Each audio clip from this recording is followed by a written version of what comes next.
పసుపు తాడు ఒకటే మహాభాగ్యమై బ్రతుకుతుంది పడతి పతే లోకమై.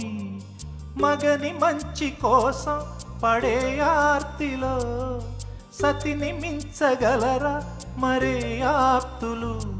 ఏ పూజ చేసినా ఏ నోము నోచినా ఏ స్వార్థము లేని త్యాగం భార్యగా రూపమే పొందగా.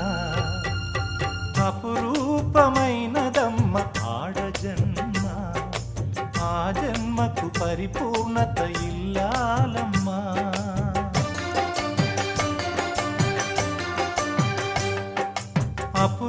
అపురూపమైనదమ్మ ఆడజన్మ, ఆ జన్మకు పరిపూర్ణత